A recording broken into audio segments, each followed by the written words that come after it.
it's Tortilla Chips, and today's LitTalk topic is going to be about genres and tragedy. And hopefully, by the end of this video, you sort of have a basic understanding of genre and tragedy. I will do my best to sort of explain things. Now, I'm not like an academic profession, but I am doing this because I enjoy it. So it's kind of like a hobby of sorts, I guess you can say. And anyway, let's get to it. So first of all, what is a genre? Well, the Oxford English Dictionary describes genre as a particular style or category of works of art. Basically, a genre is a category, and it is sort of a group of things that are put together in accordance to the similarities they share. And of course, this doesn't just include literary text. This also extends to, as you would know, TV shows and films.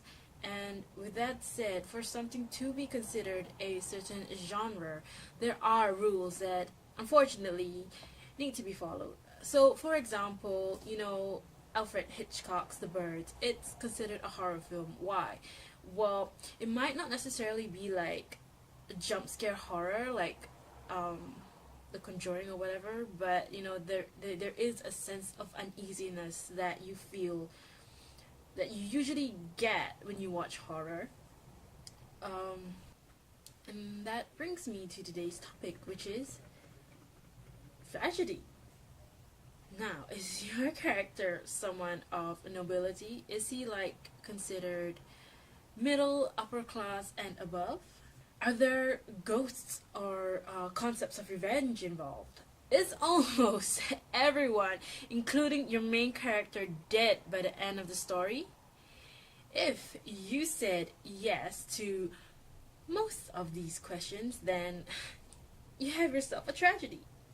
So, tragedy. So tragedy is basically, as Russ McDonald argues, and he says, tragedy is a literary structure that moves towards an unhappy ending. And for tragedy, tragedy ends in an annihilation, misery, separation, and loss. Basically, there is no happy ending in tragedy. Like, if Macbeth didn't die the way he did in Macbeth, and Lady Macbeth didn't sort of die the way she did towards the end, then if they were both alive at the end, basically, it wouldn't be a tragedy. Maybe it would be a kind of comedy, especially if they kind of have a scene where they just laugh off whatever's happened, that kind of thing. No, if that happened, tragedy wouldn't be called, Macbeth wouldn't be called a tragedy. Sorry. In a way, tragedy has always been sort of regarded as a high thing. Like, it's regarded quite highly. Maybe not today, because we don't really think of categorizing genres in forms of class structures these days. I think, I don't know, maybe some people do. Arnoldian thinking, who knows? But in the early modern period, I would classify it as that. In a way, tragedy was considered something high and majestic, and this sort of thinking kind of goes back all the way back to Aristotle, and you can actually read it, Aristotle's view on tragedy, in this nifty little book called Poetics. I'll just give you a quick look. And he actually has like 2 entire sections dedicated to tragedy. I'll just look for it, as you can see here. Maybe not really, but yeah. And there's even a chapter called like the excellence of tragedy, and there is like, he even gives like a guideline for plot constructions for a tragedy. And I'm just gonna read you like a quick extract about it, which you can see on page 31 if you get this edition of the book, Oxford World Classics, Poetics. Yeah. So Aristotle says that For tragedy at its best, the plot should be complex and not simple, and it should be representative of fearsome and pitiable events. For that is the specific feature of this kind of representation. So basically, he's saying that, you know, the plot of a tragedy, it should be like complex, but, you know, it should also like evoke fear and pity at the same time. Well, that's what I'm getting from my interpretation anyway. I guess an example would be Dido by Christopher Marlowe. Well, if you read the story, you'll know how it goes, and in a way, it's kind of I guess in a way you could pity her, because it's not kind of her fault that she kind of did what she did. You know, partly is because of like Cupid, you know, making her fall in love with the dude and stuff. But that build up, you kind of feel pity, but it is fearsome to see like the outcome of what she's gonna do, because as I've said before, in a tragedy there are no happy endings. So you kind of like, oh man, what is she gonna do now? What is she gonna do? How is she gonna die? I'm scared. That sort of thing. Next is Sir Philip Sidney, who, not like the biggest fan of him or anything. I don't know, there's something sketchy about him, but I did, like, as a random off-topic thing talk for a bit, I did go to the National Portrait Gallery in London, and right now they're having like a Tudor exhibition. So there are like portraits of like Anne Boleyn, Henry VIII, Henry VII, and all those royal court people going on. And there is a painting of Sir Philip Sidney, and I have to admit that he wasn't bad looking in his prime. It was when he was like 23 or whatever. Just yeah. Anyway, Sir Philip Sidney, for him, he regarded tragedy as the high and excellent that opened the greatest wounds. So you can kind of get a sense from that about how, in this simple sentence, about how basically tragedy is a great thing. Is a great thing. You know, people dying is nice. You know, it makes you feel like, oh my gosh, that sort of feeling. I guess that's what they felt then. You know, compared to comedy, which is for low class people, with dealing with lower to middle class citizens, which is I don't think it's far from the truth, because that's basically how I perceived comedy as for them, for those people back in the day. However, with that said, I do want to say that you know, even with all the bad things that happen in tragedy, it's not necessarily like a full-blown death bloodbath. I mean, it kind of is, you gotta admit, but you know, if a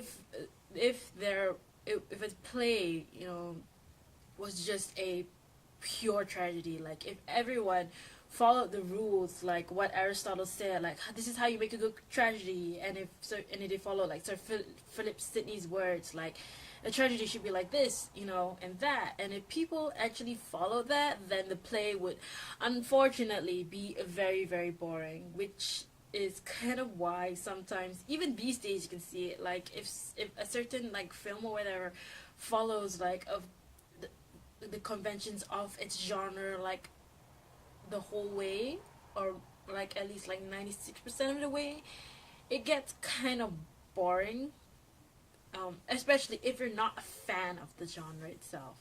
So anyway, as I said, despite all the bad things that go on, you know, in tragedy, the death and all that, there is, and because playwrights, they never actually followed the rules, there will be there will be an inclusion of other genres into that sort of tragic play or something. So that's kind of why I guess in a way like comedy and tragedy are always like pinned against each other, because In a way, like comedy inserted into tragedy can sort of serve to heighten the tragic outcome of the tragedy. So, for example, you could have like a comedic scene right before a very, very tragic scene, and it can actually create a sort of unnerving like feeling from the audience. Like, it's all fun and games until someone gets stabbed and dies. And with that said, again, it also, comedy and tragedy can also serve to sort of give a shock factor to the audience. I think I've said that like with the scene before a tragedy, like comedy in the scene before a tragedy, but even after a tragic scene, if there is like a humorous line or whatever, you could kind of feels like, someone just got stabbed. Why are you laughing about it? That sort of feeling. So in a way that what I'm trying to say is that the tragedy isn't never gonna be a pure tragedy. There will always be some kind of a mixing of genres, which is inevitable because genre is a very abstract term, I believe, and one way or another, there will always be another characteristic of another genre that will find its way into another genre. In a way, this creates a subgenre. So another example would be, I think, history plays, which is kind of really hard to categorize in general, but most of the history plays that you might study is, as you can see, it is a history play in the sense that it is about a real life person, but it's not a history play. It is more like for example, like Edward II. It's a history play because it is about a person that lived before, but it is a tragedy because of what happened, the way everyone just basically died towards the end, that sort of thing. I think Richard II would be another one. Henry IV, I don't really think that was tragic. I think there was like Richard III as well. So yeah, I feel like I'm going around in a huge circle, and I might not necessarily making sense. I do apologize. This is my first sort of video where you see my face and I actually talk about something like academic related.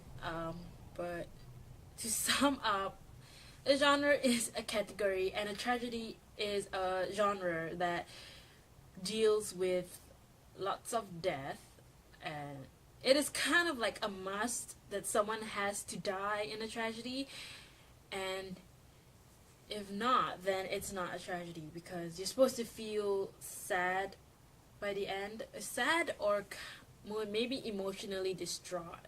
Like another example I would give. Well, I didn't necessarily feel distraught towards the end, but I did kind of get a shock. I kind of got a shock. I was reading The Changeling.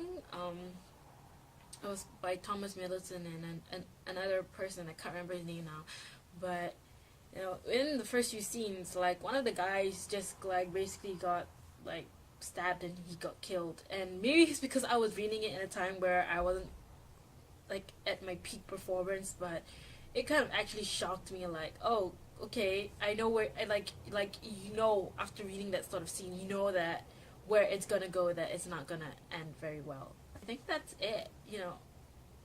I hope in a way I could make some sense of the concept of tragedy genre.